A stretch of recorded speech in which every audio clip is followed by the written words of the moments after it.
twabonye update ni tweet ikomeye cyane yashyizwe hanze na PyCore team nk'uko mibona kuri screen y'iki kiganiro. Ni update rero ikomeye cyane muri Pi Network ishobora guhindura byinshi ku bapayiniya bose bari guteganya kwimurira Pi zabo kuri mainnet. Ubutumwa muri X post ya PyCore team batangaje burasobanutse neza kandi nta kujijinganya, kuko buragira buti niba ushaka kurangiza migration yawe ugomba kubanza gukora 2FA kuri Pi wallet yawe.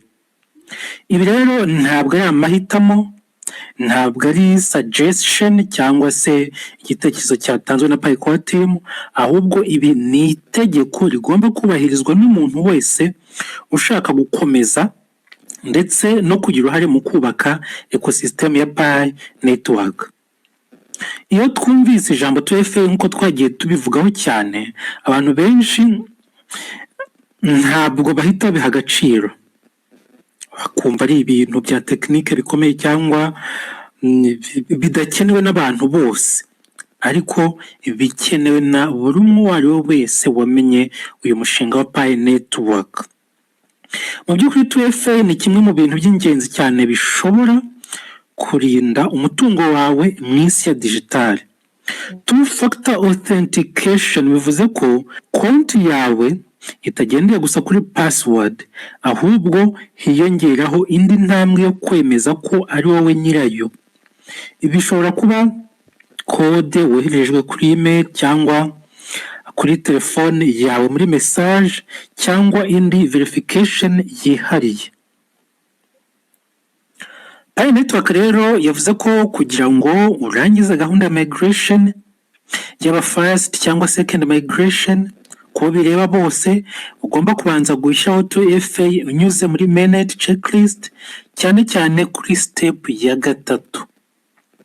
Ibi bivuze ko niba utarabikora ushobora kugera aho ibi bintu bidakora, ndavuga ibijyanye na migration ukazayitegereza ukajya ubaza uti ese kubera iki nge ntabona migration, ariko yenda nubaza umuntu wisobanukiwe azabanza checkinge mainnet checklist yawe ya migration ya mbere, ndetse n'abategereje migration ya kabiri bose bagomba kubikora. Nuvuga ngo rero ushobora kuba warakoze byinshi, wararangije KYC, urashyizeho wallet yawe, ariko kubera ko utakoze 2FA ntushobore kubona migration. None se twakwibaza ku Pi Network yafashe uyu mwanzuro ukomeye gutya? Igisubizo ni kimwe kandi kiroroshye kumva, ni umutekano. Mu isi ya blockchain umutekano nicyo kintu cya mbere. Iyo amafaranga cyangwa assets, umutungo runaka, bimaze kujya kuri blockchain ntibishobora gusubizwa inyuma. Transactions zose zikorwa kuri blockchain ziba ziri permanent, ziba zihoraho, ntabwo zaba reversed ngo zigarure, kandi nta muntu n'umwe ushobora kuzihindura. Ibi bisobanuye iki mu buzima busanzwe? Bisobanuye ko niba umuntu yabona uburyo bwo kwinjira kuri account yawe akoresheje Pi cyangwa passphrase zawe, kwigarurira bishobora kuba bidashoboka.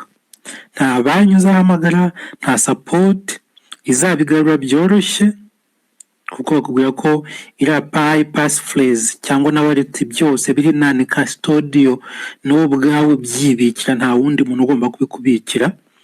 Niyo mpamvu rero Pi Network ishaka ko buri mu pioneer aba afite urwego rwo hejuru rw'umutekano mbere y'uko Pi ze zimurirwa kuri mainnet. 2FA rero ije nk'umurinzi wa kabiri urinda account yawe. Nubwo umuntu yabona password yawe, ntashobora kwinjira atabanje kugaragaza ko iyi ntambwe ya 2FA ayizi. Agomba kuba afite email yawe igihe bazajya bohereza ubutumwa, cyangwa se akaba afite na sim card yawe igihe code tuzakira kuri telefone. Ibi rero byose muri rusange mu isi ya technology bituma hacking igorana cyane, kandi bigaha aba users batandukanye ba platforms cyane cyane ya cryptocurrency amahoro n'umutekano. ariko nanone hari ikindi kintu gikomeye kiri muri iyi update. Pi Network yasabye ko abapayiniya bose bashobora kongeramo email yizewe.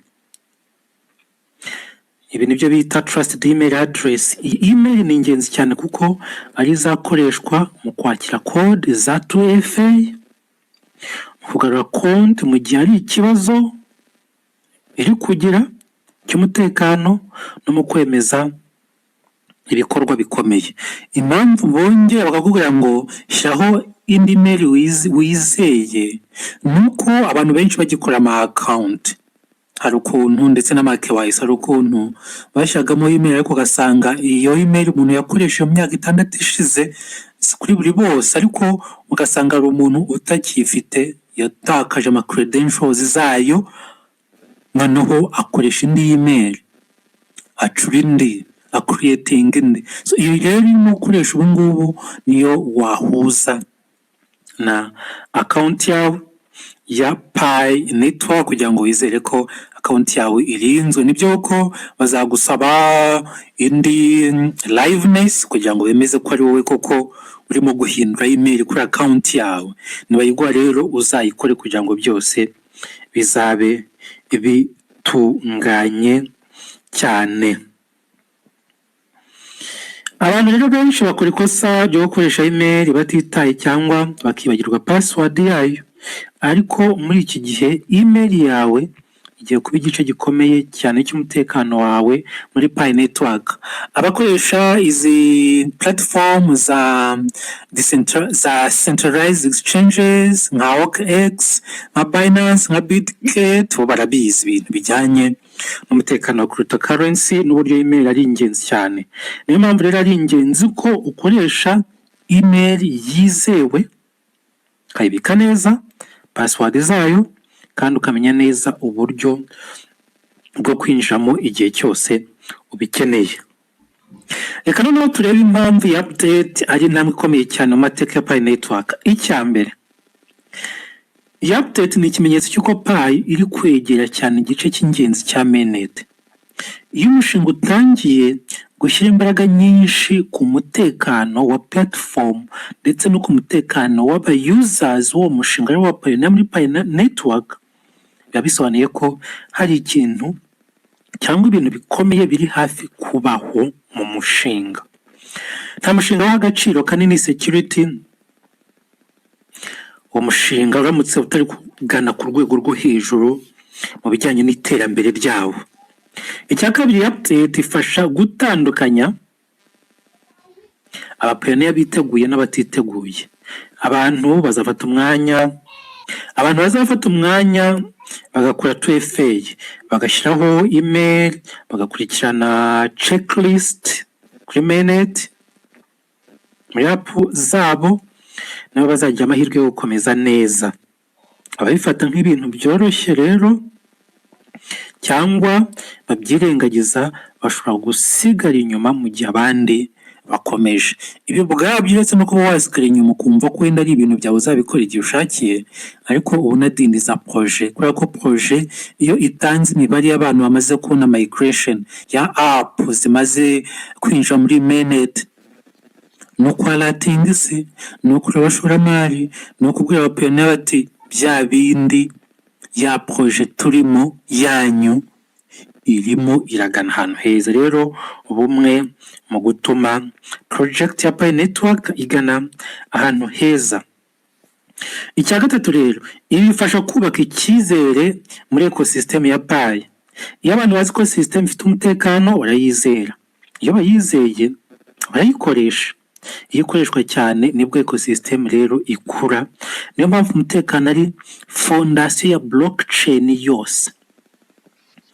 Ariko nanone tugomba kuvuga ukuri. Hari abantu benshi batinda gukora izi steps, hari abavuga ngo nzabikora ejo nzambikora, abandi batinda cyafite igihe, abandi ugasanga ntanabyumva neza no kumuhatira kubikora ubwabyo ukabona ni nk'ikibazo. Ariko mu isi ya crypto gutinda bishobora kugutwara amahirwe menshi cyane. Igihe kizagira ibintu byumvikana bizabe byihutirwa cyane, kandi abazaba baratinze bashobora kuzasigara mu buryo bumwe cyangwa ubundi abantu bamayininze kowa nubwo nayo yahorodotse muri iyi minsi iri muri 0 n'ibice bike cyane biri hasi, ariko bazi ko ari igihe abantu basabwe guclaiminga kuba bari baramayininze ntibaziklayiminge